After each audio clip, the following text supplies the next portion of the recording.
देवबागचा beach आहे.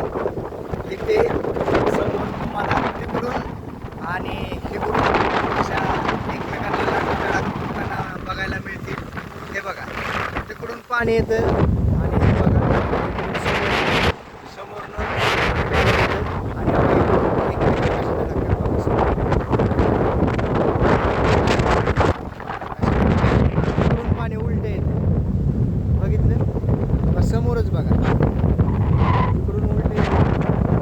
तुम्हाला बघायचं असेल तर देवबाग बीच एक नंबर